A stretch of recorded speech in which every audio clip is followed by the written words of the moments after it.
안녕하세요. 저는 남원 도통도장에서 신앙하는 교무종감 김우로입니다. 제가 증산도 신앙을 한 지도 어느덧 15년이 지났는데요. 신앙이란 남녀가 결혼을 하는 것과 같다. 그런 마음으로 변치 않고 신앙을 해야 한다 하신 태상 종도사님 말씀을 따라 저도 결코 중단 없는 신앙을 위해서는 가장 중요한 것이 근본 신앙이라고 생각하며 매일매일 태일주로 아침을 열고 있습니다. 저는 우여곡절 끝에 증산도를 만났는데요. 먼저 저의 먼 과거 이야기를 할까 합니다. 저는 살아오면서 3번 정도 크게 울었던 것 같습니다. 태어날 때 누구나 우는 으앙하는 눈물이고요. 두 번째는 제가 초등학교 때 60의 나이로 아버지께서 돌아가셨는데 그때 울었던 눈물입니다. 며칠 전에 아버지 기일이었는데요. 항상 이날만 되면 아버지께서 누워 계시던 모습이 생각납니다. 궁합이 맞아야 잘 산다 이런 말이 있잖아요. 저는 아버지와 궁합이 아주 잘 맞았습니다. 저희 아버지는 손재주가 있었거든요. 저도 손재주가 조금은 있습니다. 그래서 저는 아주 아버지를 좋아했고요. 아버지를 잘 따랐습니다. 술도 아버지 막걸리 받아주면서 한 모금 한 모금 먹으면서 배웠던 것 같습니다.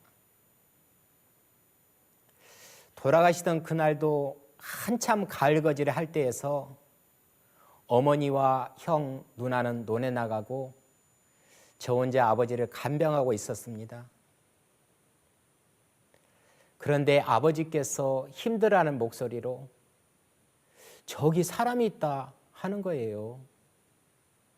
그래서 나는 아무도 없는데 저기 옷걸이 있잖아 라고 힘들어 말하던 모습이 생각납니다. 그런데 어머니는 아셨나 봐요. 논에 나가면서 그랬거든요. 오늘 아버지가 돌아가실지도 모르니 숨을 쉬는가 수시로 코에다가 손을 대버라 그러셨거든요. 그 말씀 후 코에 손을 대보니 숨을 쉬지 않는 거예요. 그래서 어린 마음에 무섭고 두려워서 그냥 방문을 닫고 나와버렸어요. 그리고 어머니께서는 일꾼들과 점심을 먹으러 집에 왔는데 그리고 방에 들어가시더니 아버지가 돌아가셨다고 우는 거예요. 저도 이때 엄청 울기 시작했습니다. 그때는 몰랐는데 커서 신앙을 하면서 생각해 보니 그때 아버지께서 옷걸이에 걸려있던 저기 사람 있다 하신 말씀이 아버지를 데리러 온 저승사자라는 것을 알게 되었습니다. 그리고 3번째는 병원에 입원했을 때 극도의 절망감으로 흘린 눈물인데요. 그 사연은 이랬습니다. 제가 고등학교를 졸업한 후 가정 형편상 대학 진학을 포기하고 집안의 작은 보탬이라도 되기 위해 직장 생활을 할 때였습니다. 그러던 어느 날, 그러니까 1991년 2월 13일, 저는 이날을 저의 기억 속에서 지울 수 없는 날입니다. 이날은 저에게 죽음의 길과 삶의 길을 동시에 체험한 그런 날이거든요. 그 다음 날 2월 14일이 설날이었습니다. 하루 전 저는 가족을 만난다는 설렘으로 버스에 몸을 실었습니다. 손에는 작은 선물 꾸러미가 들려 있었고요. 가족이 있는 남원까지는 2시간이 소요되는데요. 차 안에서 잠을 잔 것인지 졸았던 것인지 저녁에 눈을 떠보니 병원 응급실이었습니다. 옆에는 설 음식을 준비하다가 모든 것을 내팽개치고 와 있는 어머니와 형님이 있었고요. 침대 밑에는 구두 한 짝만이 외로이 있었습니다. 버스가 전라북도 장수쯤 와서 벼랑 아래로 굴러떨어져 사람들이 죽고 저는 이렇게 다쳐서 병원 응급실에 누워 있었던 것입니다. 오직 움직일 수 있는 것은 상체뿐. 하반신은 움직일 수도 감각도 없었습니다. 저는 의사가 다리에 난 상처를 마취도 안 하고 꿰매는 모습을 멍하니 보고만 있었습니다. 그리고 그 병원에서 응급처치만 하고 병원을 여러 번 옮겨 다니면서 대수술을 받았습니다. 하지만 걸을 수도 없고 침대에서만 생활해야 되는 제 모습을 보고서 하염없이 두 눈에서는 눈물이 흘러내렸습니다. 이때 울었던 울음이 세 번째 울음이 아닌가 생각하게 됩니다. 가끔 뉴스를 보면 삶을 마감하는 사람들이 종종 있는데 저도 그때 그런 생각을 잠시 했었습니다. 누워만 있는 나의 모습, 아무것도 할 수 없는 현실, 건강했던 삶은 어디로 갔나 하면서 절망에 빠져 있을 때 옆에서 저를 간병하고 있는 어머니와 여동생은 다리가 굳으면 안 된다고 다리를 주물러주고 운동을 시켜주고 통증 때문에 잠 못 이룰 때 옆에서 있었던 내 가족들, 이런 눈물 흘린 가족들의 정성 때문에 저는 차차 마음의 안정을 찾게 되고 재활에 힘쓰게 되었고 병원 생활 2년 후에 퇴원해서 집에서 지내고 있었습니다. 그의 누나는 가게를 오픈하여 운영하고 있었는데 어느 날 어떤 종교인이 가게를 방문했다고 합니다. 안녕하세요. 증산도에서 홍보 나왔는데요. 증산도를 들어보셨어요? 이렇게 말이죠. 누나는 귀찮아서 이런 말을 해서 그들을 보냈다고 합니다. 지금은 바쁘니 다음에 한번 들러보세요. 다음 언제 방문해도 될까요? 내년에 오세요.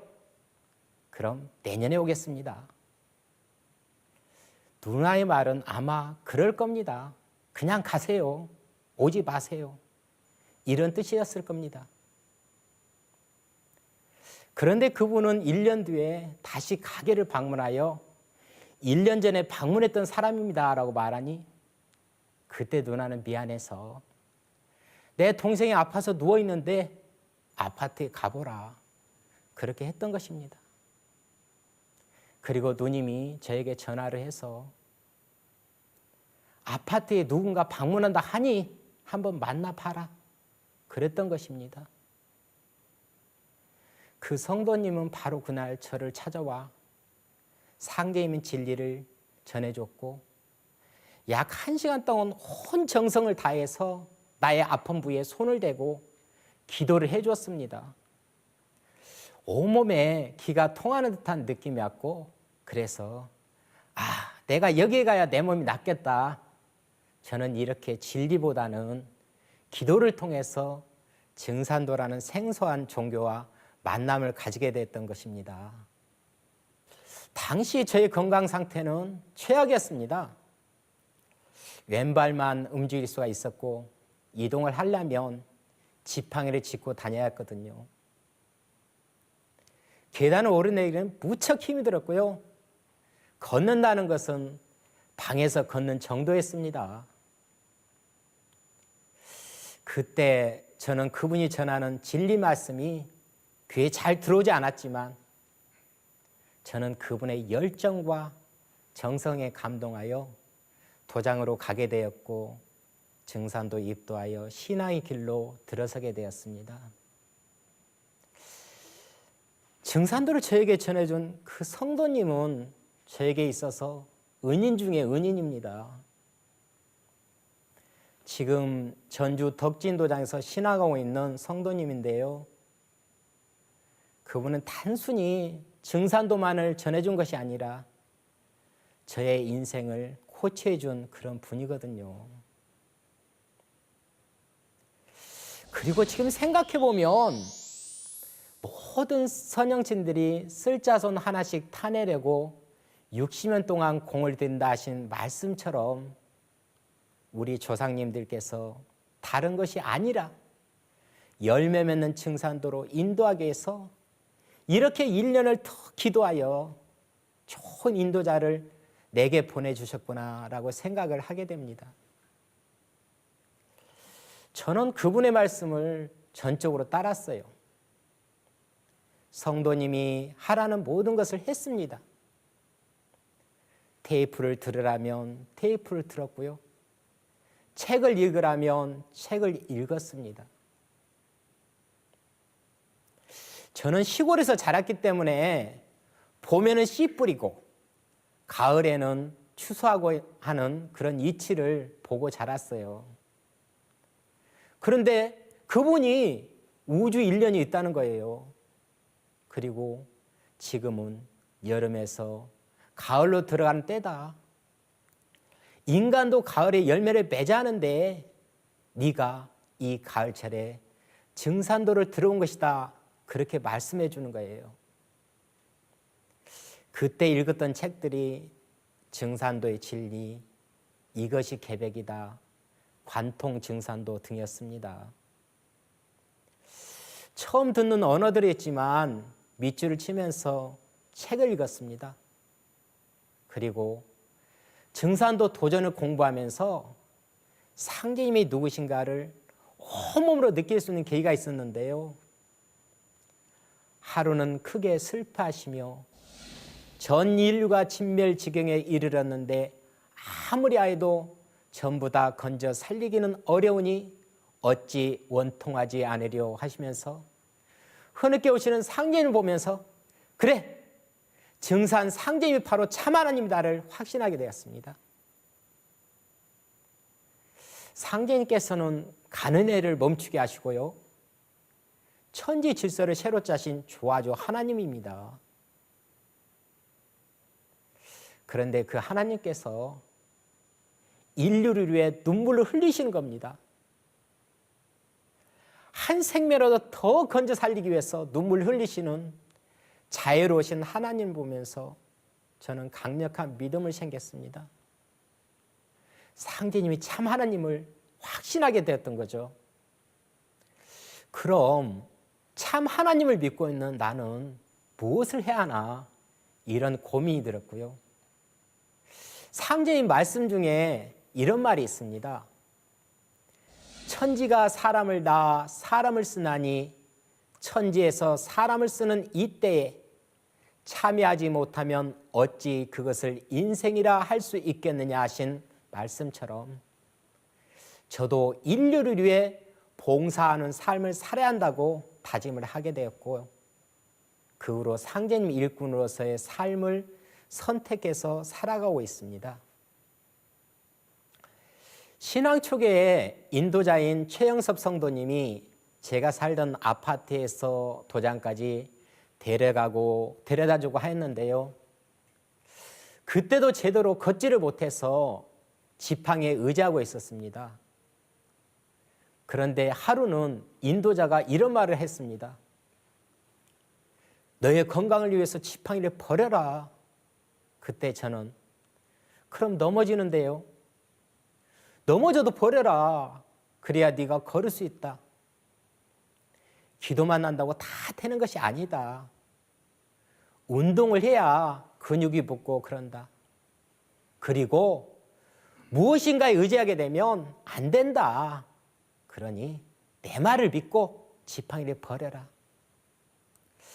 그래서 저는 지팡이를 버렸고 도장 옥상에 가서 걷는 운동을 했습니다. 그때 도장이 5층에 있었는데요. 그곳까지 계단을 오르내렸습니다. 상제님 말씀에 일꾼이 일을 도모하며 무서워서 못하는 것은 의기가 부족한 영혼이라 이런 말이 있는데요. 그분은 이렇게 상제님 말씀을 확신을 가지고 저에게 말했던 것입니다. 그리고 몹시 무더운 7월의 어느 날이었습니다. 저는 생전 처음으로 천배를 했습니다. 땀이 비 오듯이 하면서 8시간이 걸려서 배례를 했습니다. 건강한 사람이 한 3시간 정도면 했을 그런 배례를 저는 거의 초인적 힘을 들여가지고 배례를 했습니다. 당시 저는 어떤 깨달음을 얻기 위해서 배례를 한 것이 아니었습니다. 그리고 누구를 살려달라고, 누구를 만나게 해달라고 그렇게 배례를 했던 것이 아니었습니다. 그저 제 몸을 낫기 위해서 배례를 했던 것이죠. 아니, 누군가에게 내 몸을 낫게 해달라고 그렇게 배례를 했습니다. 그러나 지금은 많은 사람들을 만나게 해달라고, 많은 사람들에게 진리를 전하게 해달라고, 우리 도장의 성도님들이 잘되게 해달라고 배례와 기도를 하고 있습니다. 어찌 보면 그때 열정이 지금의 저를 만들었습니다. 그때 그분께서 그렇게 신앙 길로 인도하지 않았다면 저는 신앙을 잘할 수 없었을 것입니다. 그리고 제가 신앙을 하면서 보이지 않는 기운이 나를 보호하고 있구나, 이런 느낌이 있었는데요. 그때도 엄청 눈이 많이 내리던 겨울날이었습니다. 서울에 꼭 가야 할 일이 있어서 새벽 5시쯤 차를 타고 만일의총 다리를 지나고 있는데 차가 미끄러져서 막 춤을 추는 거예요. 여러분들은 남원하면 어떤 생각이 드십니까? 사랑과 순결의 상징인 춘향이? 그렇습니다. 춘향이가 생각나시죠? 근데 여러분, 남원에는 만인의총이라는 유적지가 있습니다. 1597년 정유재란 때 국가를 지키기 위해서 일본군 6만 명과 싸우다 순국한 1만 명의 영혼이 잠들어 있는 무덤이지요. 저는 만인의총 지날 때마다 태상 종도사님의 가요국충이란 말이 생각나곤 합니다. 사람이란 집안에 효도하고 국가에 충성해야 된다, 이런 뜻이죠. 이 만인의총 다리에서 차가 차선을 넘나들면서 좌우로 왔다 갔다 하는데 다행인 것은 마치 그때 차가 오지 않아가지고 사고가 나지 않았습니다. 그때를 생각하면 지금도 가슴을 어유하고 쓸어내려곤 합니다. 그런 위험한 상황에서도 내가 사고가 나지 않는 것이 어떤 기운, 태울주 기운이 아닌가, 태울주 기운이라고 확신하고 있습니다. 여러분들은 상생이란 말을 많이 들어보셨을 겁니다. 상생, 상생. 그런데 어떤가요? 지금 모두가 싸우고 내가 잘났다, 네가 잘났다는 그런 상생의 세상이죠. 상제님은 이 상극의 운수를 상생의 운수로 바꿔놓으셨습니다. 그 소식이 들어있는 도전을 읽으면서 저는 무한한 희망을 발견하곤 합니다. 상제님 말씀에 이런 말씀이 있습니다. 나의 돈은 상생의 대돈이라. 내가 이제 후천을 개벽하고 상생의 운을 열어 선으로 살아가는 세상을 만들리라. 만국이 상생하고 남녀가 상생하며 윗사람과 아랫사람이 서로 화합하고 분수에 따라 자기의 도리에 충실하여 모든 덕이 근으로 돌아가리니 대인대의의 세상이니라. 이런 말씀이 있는데요. 후천이라는 가을 세상 되면은요, 말로만 하는 상생이 아니라 현실적으로 다가오는 상생. 너도 나도 함께 행복해지는 그런 세상이 되는데요. 그 후천 세상을 알리는 증산도 신앙인으로서 오늘도 최선을 다하고 있습니다. 어느덧 신앙을 한 지도 15년이란 세월이 흘렀습니다. 저에게 많은 일들도 있었지만 제가 지금껏 변치 않고 신앙할 수 있었던 것은 저를 잡아주고 함께 하여준 그분과 남원 도통도장의 여러 성도님들이 있었기 때문입니다. 제가 사랑하는 사람이 있었고요. 저를 사랑해준 사람이 있었기 때문입니다. 신앙은 혼자 하는 것이 아니고 함께 하는 것이기 때문에 행복한 것입니다. 그리고 지난 15년이란 세월 동안 가장 큰 변화는 지금 이 자리에서 여러분에게 말을 하고 있는 저의 모습이 아닐까 생각하게 됩니다. 여기 있는 저는 여러분처럼 뛰어갈 수 없어요. 하지만 여러분이 뛸 때 멈추지 않고 걸으면 되거든요. 제가 비록 남들보다 느린 걸음으로 가고 있지만 반드시 열매 맺는 신앙이 될 수 있도록 최선을 다하겠습니다. 도전 2편 119장에 너희는 설령신의 음덕을 중히 여기라, 이런 말씀이 있는데요. 저와 증산도와의 만남이 우연이 아닌 조상님의 간절한 바람임을 깊이 생각하며 상제님과 태모님 그리고 조상 설령님들께 부끄럽지 않는 신앙이 되겠습니다. 지금까지 저의 짧은 이야기를 들어주셔서 감사합니다.